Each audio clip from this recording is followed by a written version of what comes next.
notre influence est à l'échelle de la planète.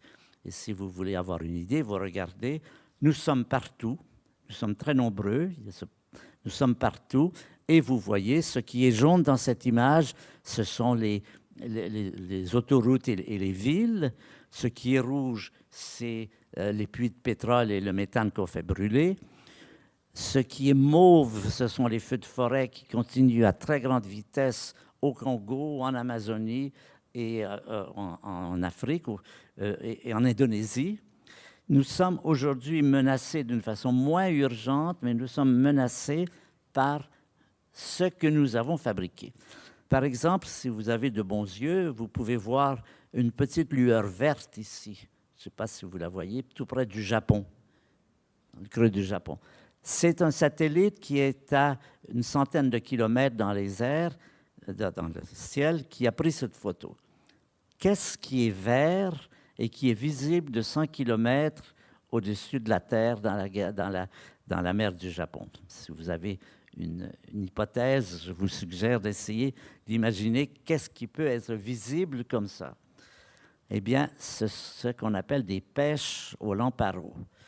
Les pêches au lamparo, c'est une pêche extrêmement efficace qui permet de prendre plus de poissons qu'on n'en a jamais pris dans un temps donné, qui est représentée par des milliers de petits bateaux qui ont toutes ces petites lampes vertes. J'ai vu ça, moi, près du Brésil. On est dans une grande lueur verte. Je montre cette image pour donner ce renseignement. C'est qu'aujourd'hui, avec nos techniques dans lesquelles on utilise même les satellites pour repérer les bancs de poissons, on est extrêmement efficace. Eh bien, résultat, nous pêchons aujourd'hui 2 fois plus de poissons qu'il ne s'en reproduit. C'est-à-dire, nous sommes tellement puissants que nous devons aller au-delà des limites de la Terre. Le problème, bien sûr, c'est que la Terre n'est pas infinie.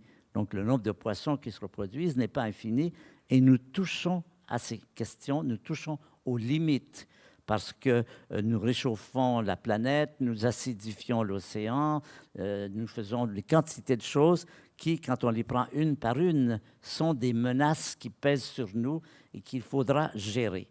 Je crois que ça, c'est le point important. Et c'est qu'en plus de ça, cette intelligence, aujourd'hui, on peut dire, en général, elle est au service du profit. Par exemple, prenez ce qui s'est passé au Japon à Fukushima. C'est cet accident nucléaire qui vient d'un tsunami et qui a rendu nucléarisé de grandes fractions du Japon. Quand on se demande comment ça se fait que les Japonais, qui ont des techniciens parmi les meilleurs de la planète, ont pu installer des centrales nucléaires dans des régions parmi les plus sismiques de la planète et les protéger avec des murets de 6 mètres de haut, alors qu'on savait pertinemment, parce que ça s'était passé 2 ans auparavant, vous vous souvenez de ce fameux tsunami de l'Indonésie, qu'un tsunami, ça peut faire des vagues de 30 mètres de hauteur. Comment est-ce qu'on a pu arriver à ces décisions, connaissant toute la technicité japonaise et la séismité du Japon? Bien, la réponse est très simple, c'est ça, c'est que sécurité et profit ne font pas bon ménage.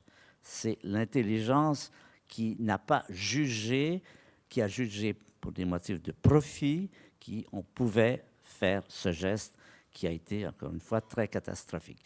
Et chaque fois qu'on regarde quelles sont les menaces que nous avons, c'est toujours ou généralement autour du profit. C'est la cause de ce qu'on appelle la crise écologique contemporaine.